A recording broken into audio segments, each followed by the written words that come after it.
The year was 2387, and Lyra Chen stood at the observation deck of Luna Colony 7, watching Earth rise over the gray horizon. The blue marble looked so peaceful from here, but she knew better. Earth was dying, poisoned by centuries of war and pollution. That was why her ancestors had fled to the moon colonies over 200 years ago. Lyra pressed her palm against the cold metal wall and felt the vibration running through the structure. It was getting worse. The life support systems were failing faster than they could repair them. The atmospheric processors wheezed and struggled to maintain breathable air. The water recyclers produced brown liquid that tasted like rust and fear. She was only 19, but she had already seen 3 friends die from lung poisoning. The colony's medical bay could not keep up with the sick and dying. Children coughed through the night, their parents holding them close and trying not to cry. "Lyra," a voice called behind her. She turned to see her father, Marcus Chen, approaching with heavy steps.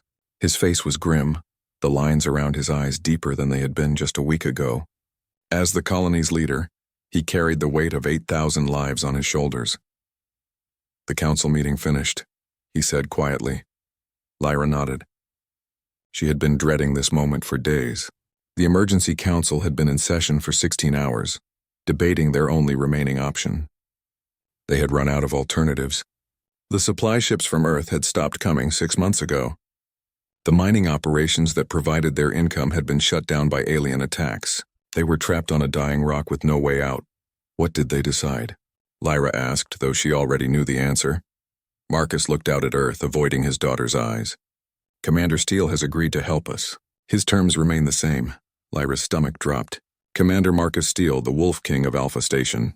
Even here on the moon, everyone knew his name. He was the most feared military leader in human space, the man who had single-handedly stopped 3 alien invasions. His soldiers called him the Alpha King because of his enhanced genetics and pack-like military structure. Alpha Station orbited Jupiter, a massive fortress that protected the outer colonies from alien threats. It was home to 20,000 enhanced soldiers, men and women who had been genetically modified to be faster, stronger, and deadlier than normal humans.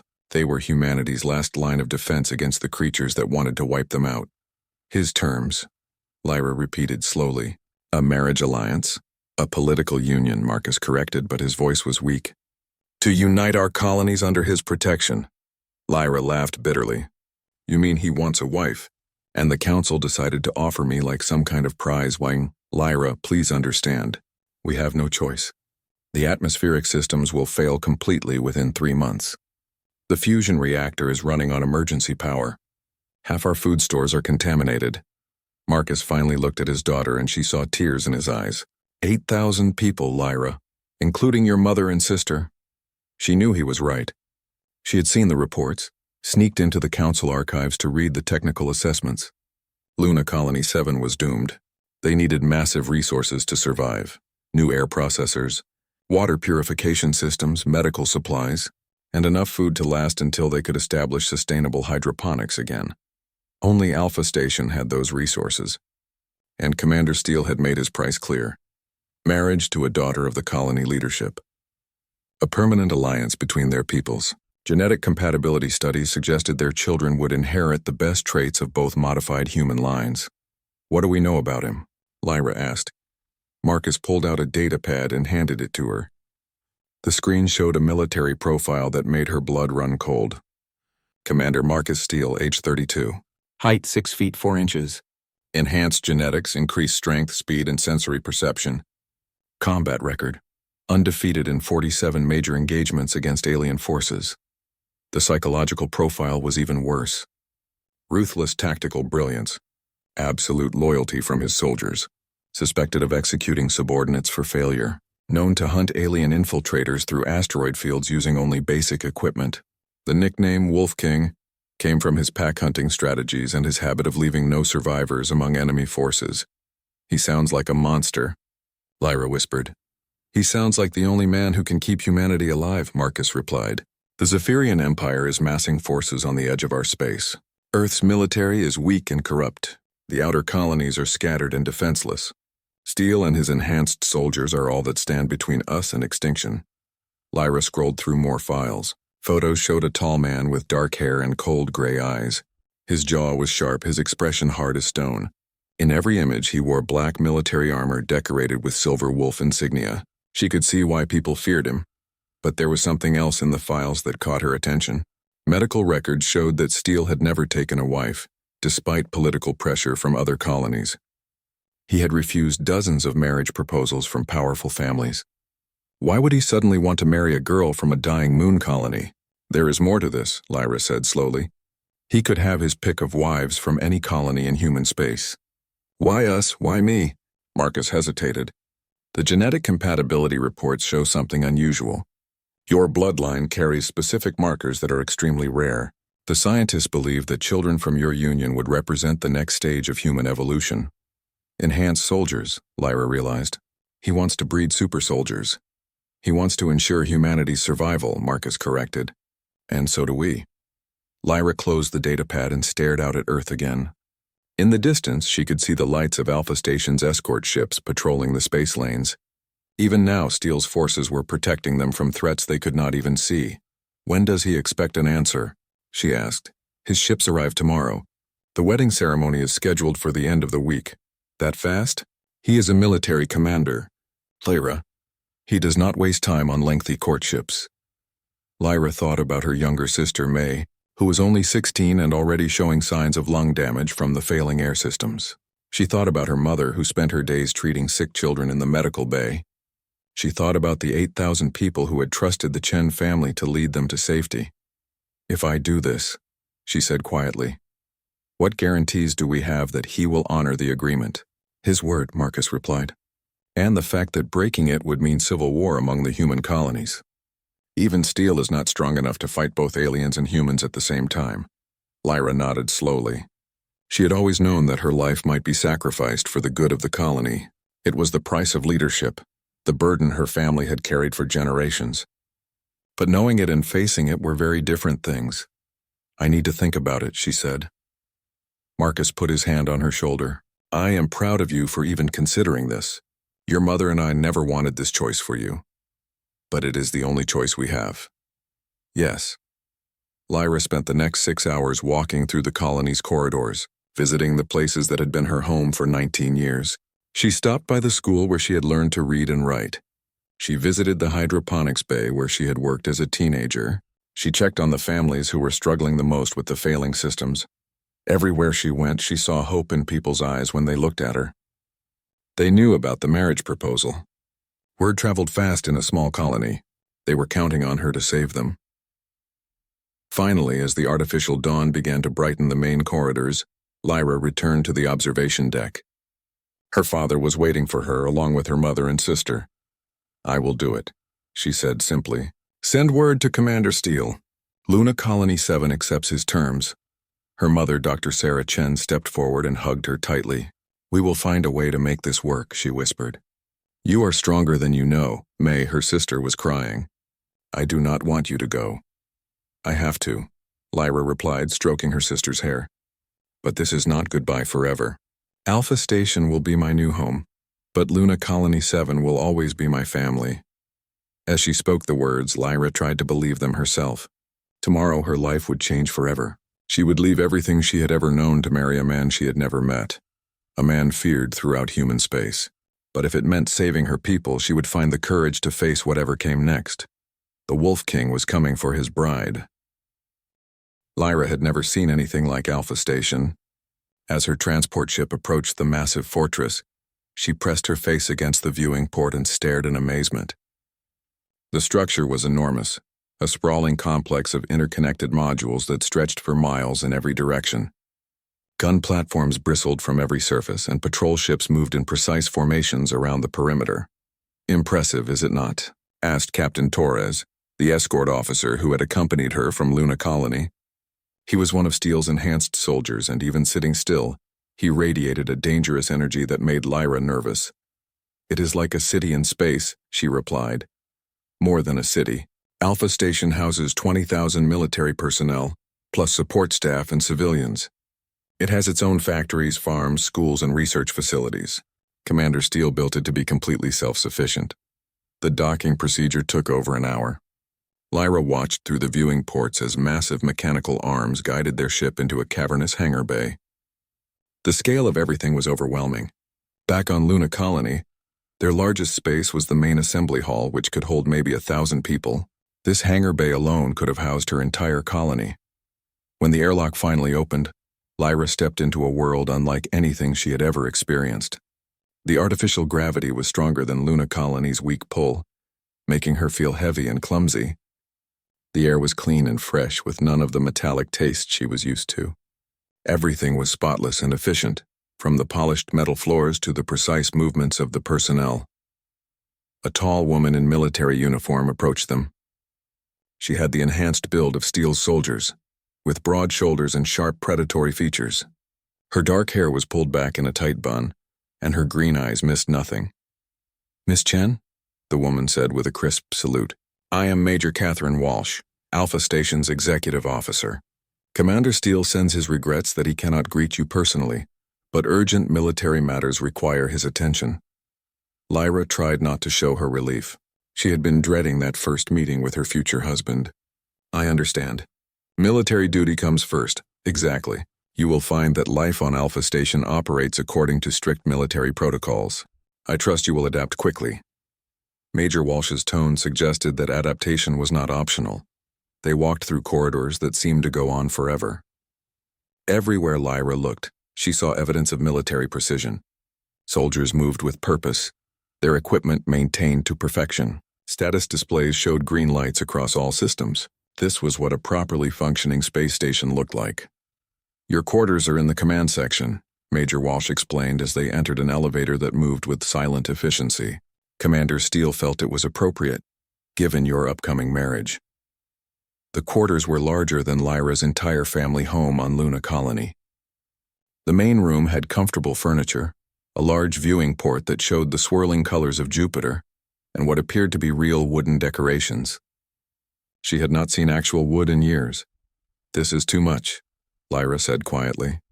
"The commander believes in treating his allies with respect," Major Walsh replied. "Your sacrifice to save your colony has not gone unnoticed. Alpha Station honors courage wherever it is found." Lyra explored the rooms while Major Walsh waited.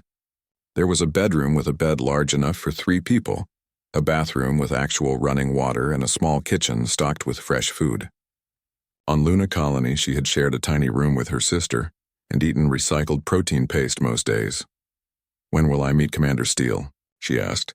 "Tonight at the welcome ceremony. The senior staff will be introduced and you will dine with the command crew. Tomorrow your training begins." "Training?" Major Walsh smiled for the first time, and it was not entirely reassuring. "Did you think you would simply be a decorative wife?" "Commander Steele does not keep useless people on Alpha Station. Everyone contributes to our mission, including you."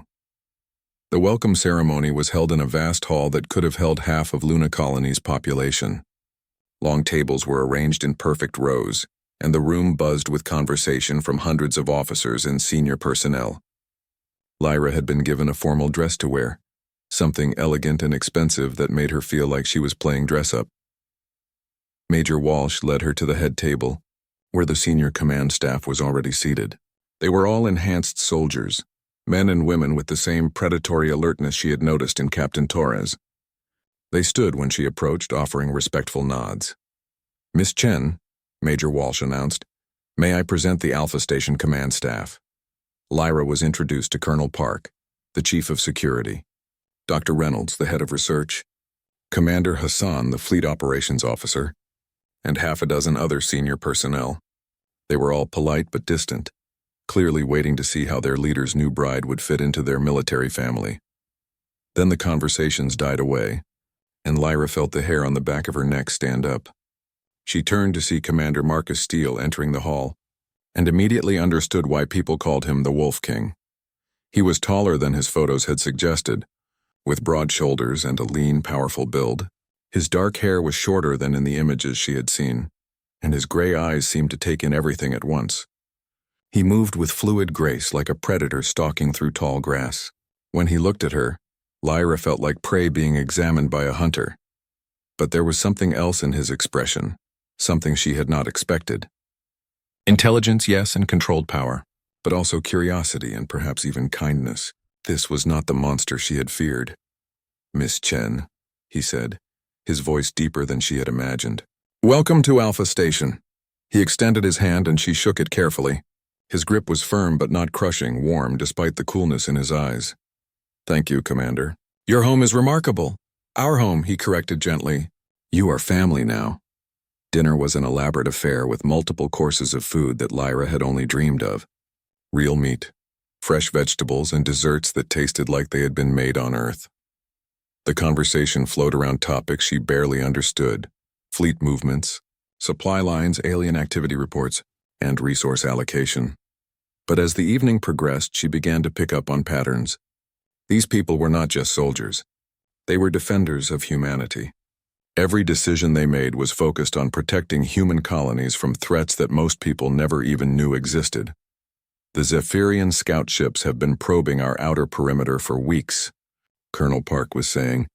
They are testing our response times and defensive capabilities. Let them test, Commander Steele replied calmly. They will find us ready. What are the Zephyrians? Lyra asked, feeling bold enough to join the conversation. The table fell silent and she immediately regretted speaking.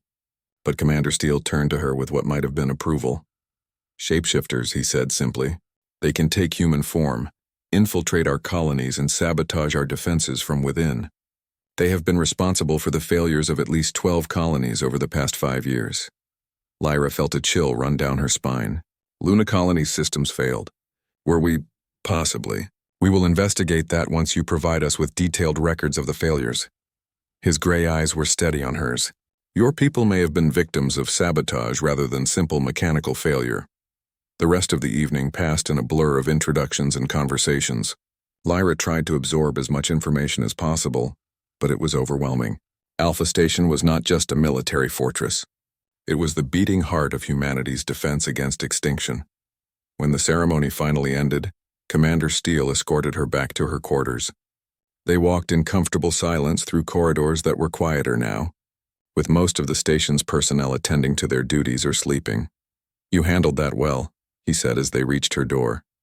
I felt completely lost. That will change. Major Walsh will begin your orientation tomorrow. You will learn our procedures, our mission, and your role in it. Lyra hesitated, then decided to ask the question that had been bothering her all evening. Why did you really agree to this marriage? You could have chosen anyone. Commander Steele was quiet for a long moment, looking out through a viewing port at the patrol ships moving in precise formations. Because your people survived 19 years on a failing colony through courage and determination. Because you volunteered to marry a stranger to save them, and because humanity needs leaders who understand sacrifice. He turned back to her, and she saw something vulnerable in his expression for just a moment. I have spent 15 years fighting aliens and protecting colonies. I know how to kill enemies and win battles, but I do not know how to build the kind of community that your family created on Luna Colony. I need to learn that from you. You want me to teach you? I want us to teach each other. You will learn military strategy and combat skills. I will learn leadership through compassion rather than fear. He smiled slightly and it transformed his entire face. Our children will need both qualities if humanity is to survive what is coming. After he left, Lyra stood at her viewing port for a long time, watching the lights of Alpha Station's patrol fleet. Tomorrow, her real training would begin. She would learn to be part of this military family, to contribute to their mission of protecting humanity. For the first time since agreeing to the marriage, she felt something 3 weeks into her training. Lyra was beginning to understand why Commander Steele's soldiers were so feared throughout human space. The morning began at 0500 hours with physical conditioning that would have killed her on the first day if not for the gradual enhancement treatments Dr. Reynolds had prescribed. Her body was adapting to Alpha Station's enhanced human requirements, becoming stronger and faster than she had ever imagined possible.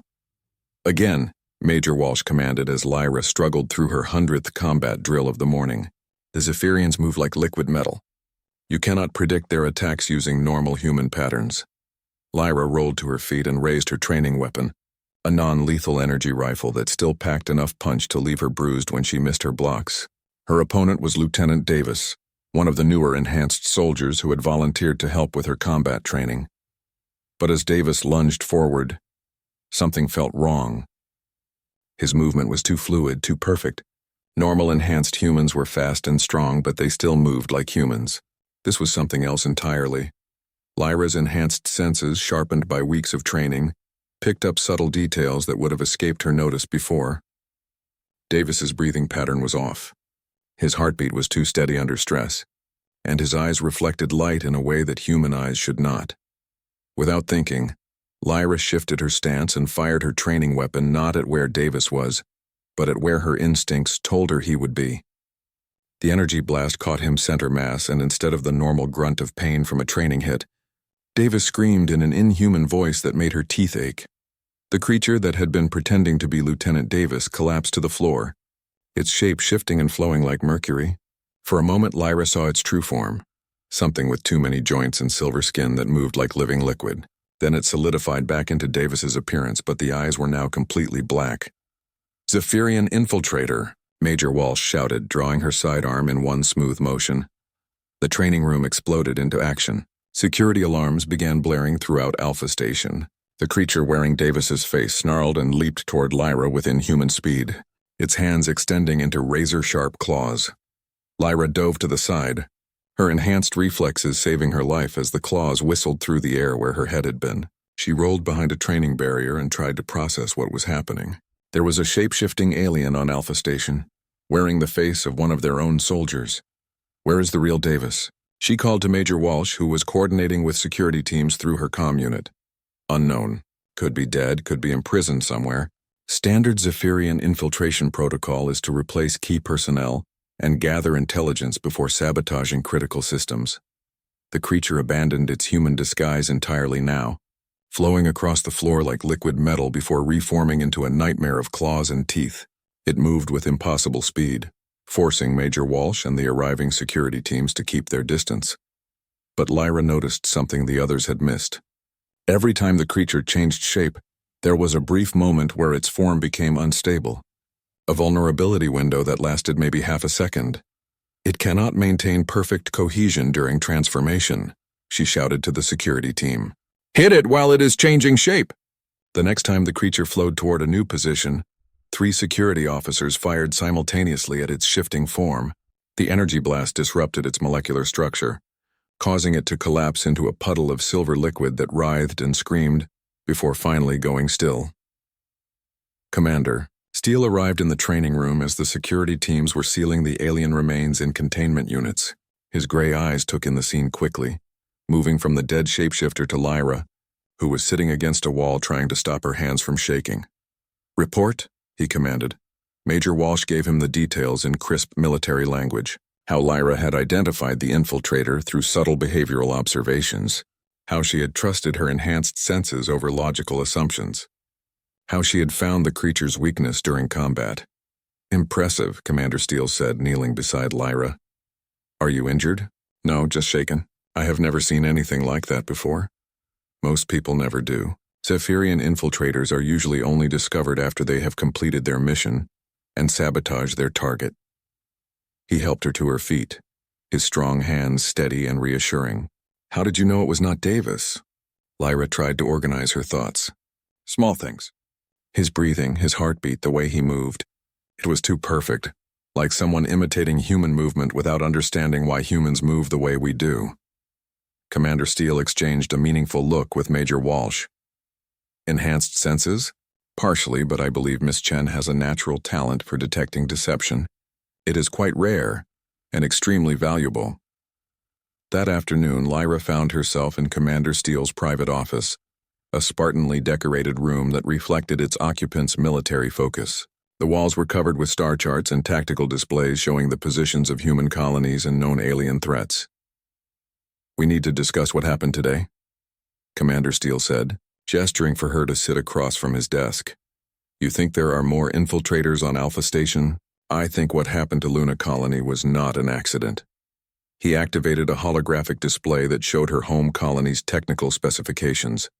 "I have been reviewing the failure reports your father provided. The pattern of system breakdowns is consistent with Zephyrian sabotage." Lyra stared at the display, feeling sick. "They were on our colony? For how long?" "Months, possibly years. Shapeshifters are patient. They infiltrate slowly, gather intelligence, and then strike at the most vulnerable moment." His voice was grim. "Your colony was targeted because of your family's genetic markers. The Zephyrians wanted to prevent our marriage alliance. They knew about the alliance before we did. They have been monitoring human genetic development for decades, looking for bloodlines that might produce enhanced offspring. Your family represents a significant threat to their long-term plans for humanity. Lyra felt the pieces clicking together in her mind. That is why you really chose me. Not just for the political alliance, but because marrying me would protect my genetic line from alien interference. Initially, yes, but after today I have a different perspective. Commander Steele leaned forward, his gray eyes intense. Your ability to detect Zephyrian infiltrators could be the key to saving not just your colony, but all of human space. He activated another display, this one showing a map of human colonies with red markers indicating recent failures or attacks. The pattern was chilling. Dozens of colonies had suffered mysterious system failures, political upheavals, or outright destruction over the past 5 years. We believe at least 30% of these incidents were caused by Zephyrian infiltration. They are systematically weakening human defenses in preparation for a major invasion. His voice was cold with controlled anger. But if we can identify their agents before they strike, you want me to become some kind of infiltrator hunter.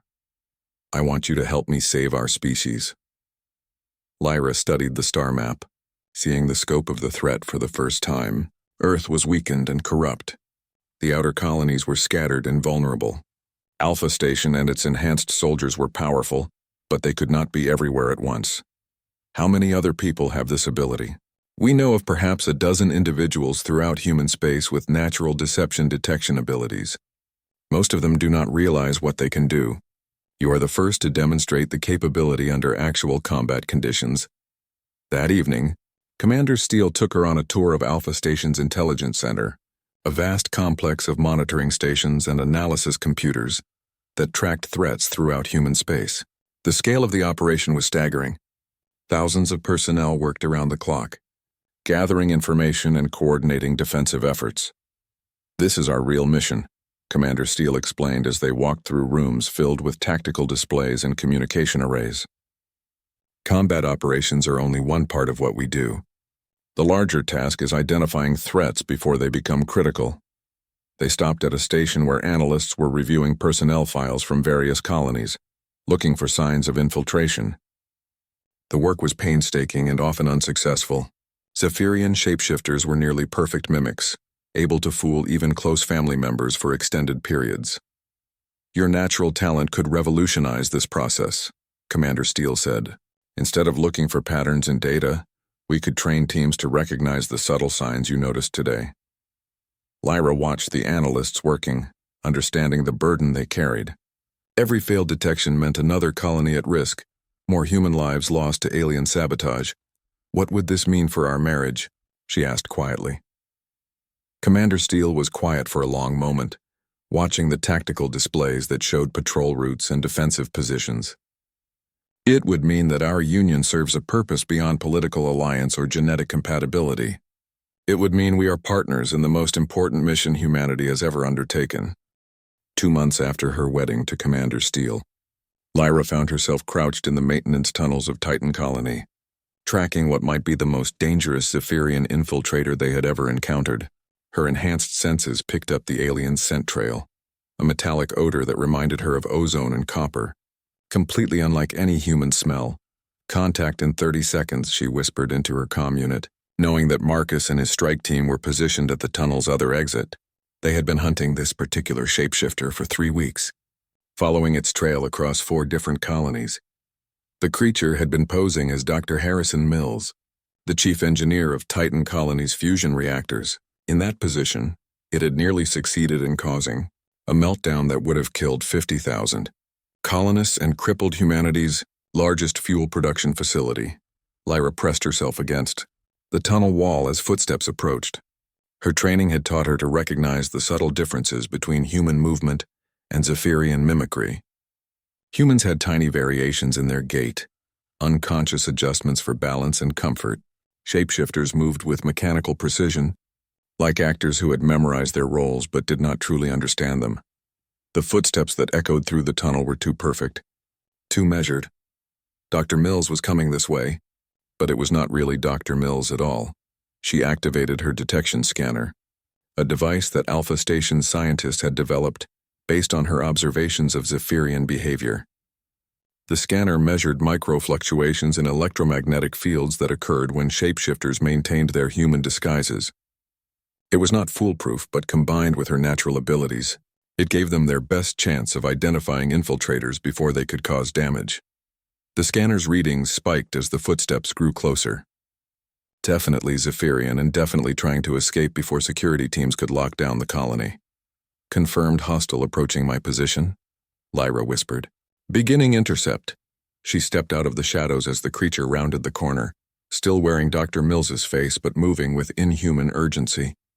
When it saw her, its disguise flickered for just a moment, revealing the silver liquid form underneath. Hello, Dr. Mills, Lyra said calmly, raising her energy weapon. Or should I say, Zephyrian agent designation unknown. The creature abandoned its human disguise immediately, flowing into its natural liquid metal form and surging toward her with deadly intent. But Lyra was ready. 3 months of intensive training with Marcus and his soldiers had taught her how to fight these things. She fired her weapon not at the creature's current position, but at the point where her enhanced intuition told her it would be in 2 seconds. The energy blast struck the shapeshifter mid-transformation, disrupting its molecular cohesion and sending it crashing into the tunnel wall. Target down, she reported as the creature writhed on the floor, its form becoming increasingly unstable. Requesting immediate containment. Marcus's voice came through her comm with barely controlled relief. Containment team en route. Are you injured? Negative. The infiltrator is neutralized but still alive. We might be able to interrogate it. Excellent work. Fall back to the extraction point. As Lyra made her way through Titan Colony's corridors, she reflected on how much her life had changed since leaving Luna Colony. She was no longer the frightened girl who had volunteered to marry a stranger. The enhancement treatments had made her faster and stronger than any baseline human, while her training had taught her to think like a military strategist. But the most significant change was in her relationship with Marcus. What had begun as a political alliance had evolved into something neither of them had expected. A true partnership built on mutual respect and shared purpose. Their wedding had been a simple military ceremony, attended by Alpha Station's senior staff and broadcast to Luna Colony, so her family could watch. But the real bonding had happened during the weeks that followed, as they worked together to develop new tactics for hunting Zephyrian infiltrators. Marcus met her at the extraction point, his gray eyes scanning her for injuries despite her report that she was unharmed. The protective instinct was something new in their relationship, and Lyra found that she liked it more than she had expected. The containment team secured the shapeshifter, he reported. Dr. Reynolds believes we can extract useful intelligence before its molecular structure degrades completely. What about the real Dr. Mills? Found alive in a storage facility on the colony's outer ring. Dehydrated and traumatized, but he will recover. Marcus's expression was grim. The Zephyrian had been impersonating him for over 6 months, slowly sabotaging the fusion reactors while feeding intelligence back to its handlers. They walked together toward their transport ship, which would take them back to Alpha Station for debriefing. Lyra noticed how the colonists they passed looked at them with a mixture of gratitude and awe. Word of their mission had spread quickly through Titan Colony, and people were beginning to understand that the mysterious system failures plaguing human space were not accidents. How many more colonies do you think are compromised? Lyra asked as they boarded their ship. Too many, Marcus replied. Our latest intelligence suggests that the Zephyrians have infiltrators in at least 40% of human settlements. They have been planning this campaign for decades, positioning themselves to cripple our defenses when their main invasion fleet arrives. The flight back to Alpha Station gave them time to review the mission and plan their next move. They had successfully identified and captured their 15th Zephyrian infiltrator in 2 months, but each success revealed the scope of the threat they faced.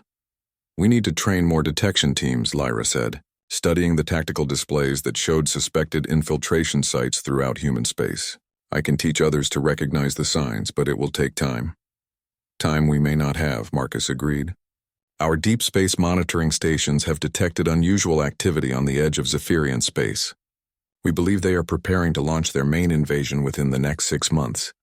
Lyra felt a chill run down her spine. 6 months to prepare humanity's defenses against an enemy that had been infiltrating their colonies for years. It seemed impossible. But as she looked at Marcus, she saw the determination that had made him humanity's greatest military commander. He had faced impossible odds before and found ways to win. This time, they would face them together.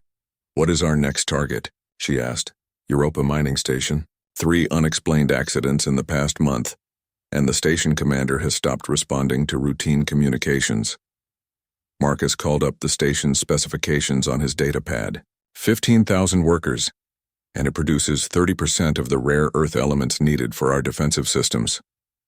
If the Zephyrians disable Europa Station, it will cripple our ability to maintain our fleet, Lyra realized. Exactly, which is why we are leaving tomorrow morning with a full strike team. That evening, Lyra found herself in the observation lounge that had become her favorite place to think. The vast viewing port showed Jupiter's swirling clouds, lit by the reflected light of Alpha Station's defensive arrays. It was beautiful and peaceful, a stark contrast to the deadly game of cat and mouse they played with the shapeshifters. Marcus joined her there, carrying 2 cups of real coffee, a luxury that Alpha Station's advanced recycling systems made possible. They stood in comfortable silence, watching the patrol ships move in their endless protective patterns.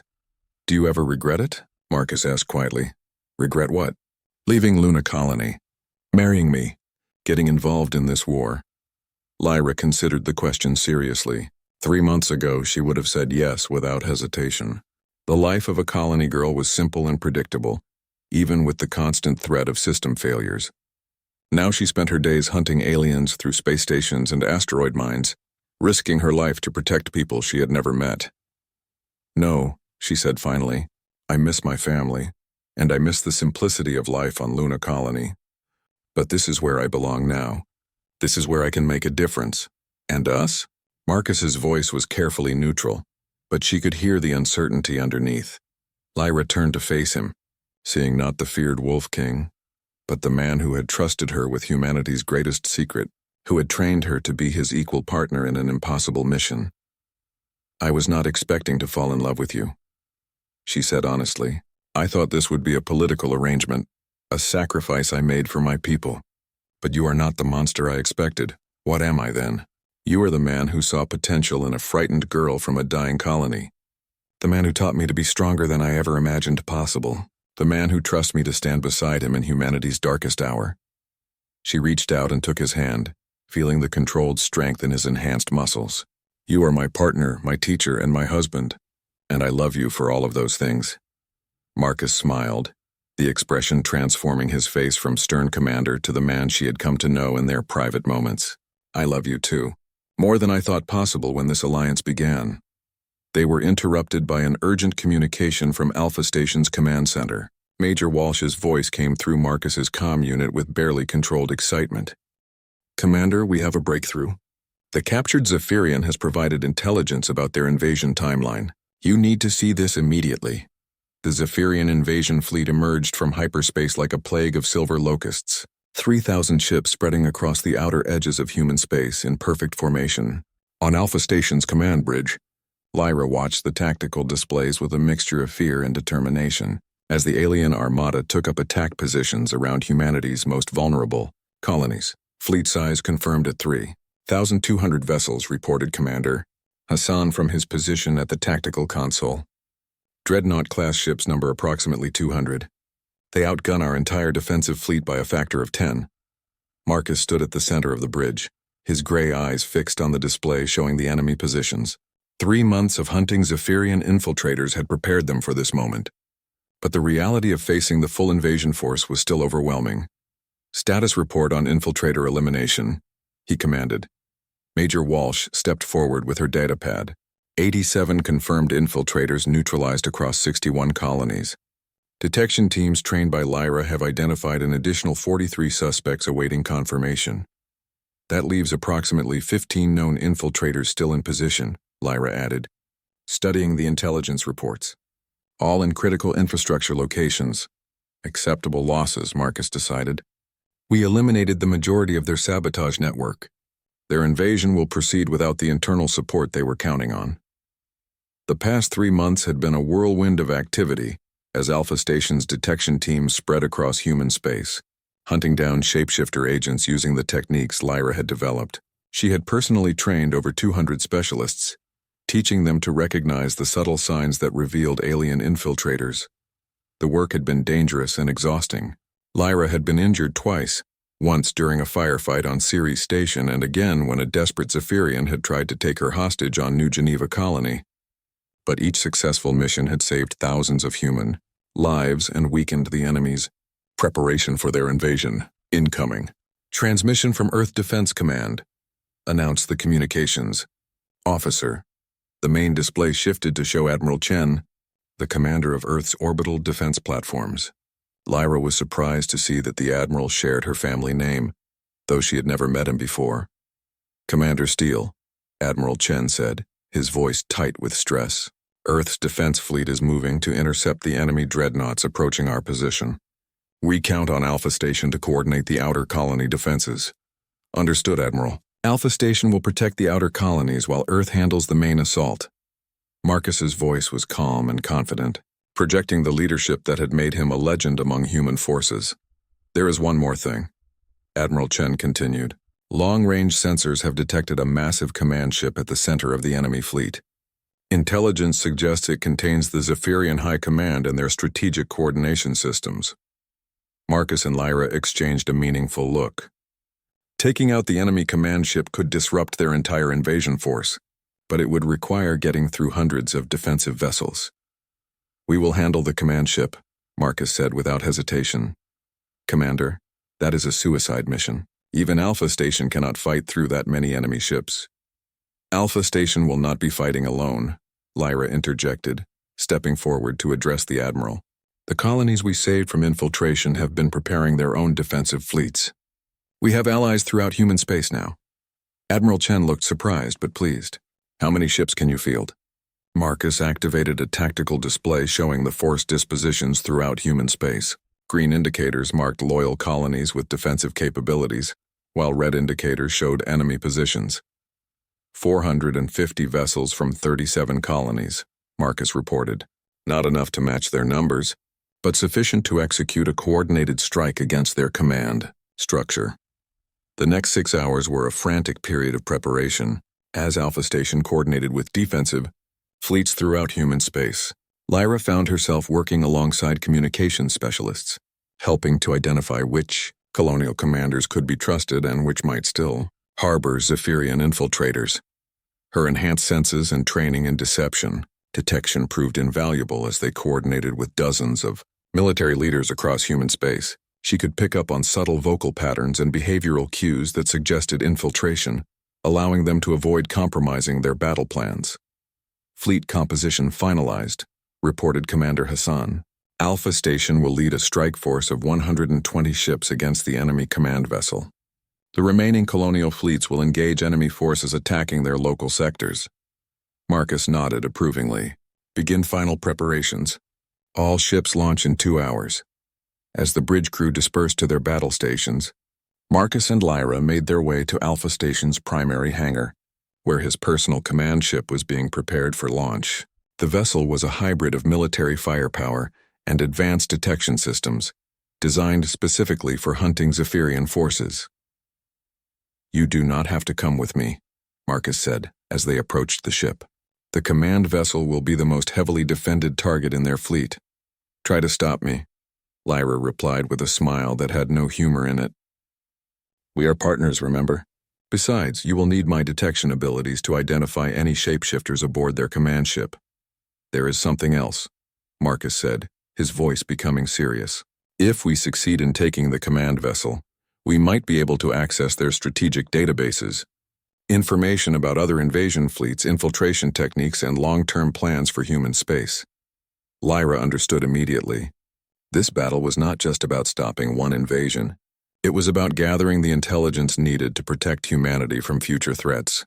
Then we had better make sure we succeed.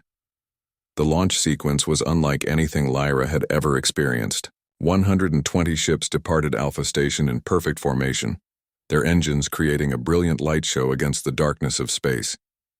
From the command ship's viewing port, she could see the other vessels, enhanced destroyers, fast attack cruisers, and specialized hunter-killer ships designed for fighting shapeshifter forces.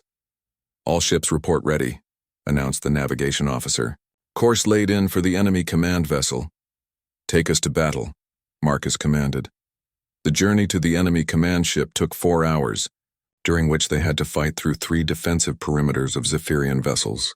The enemy ships were advanced and deadly, but they had not expected such coordinated resistance from the human colonies.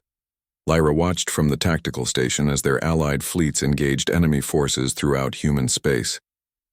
The colonial defense fleets were holding their own, buying time for the strike against the command vessel.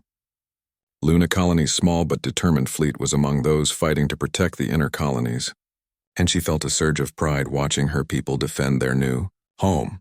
"Enemy command vessel in visual range," reported the scanner operator. The Zephyrian command ship was a nightmare of alien engineering, a massive vessel that seemed to shift and flow like living metal. It was easily 5 times the size of Alpha Station, bristling with weapons and defended by an escort fleet of 50 vessels.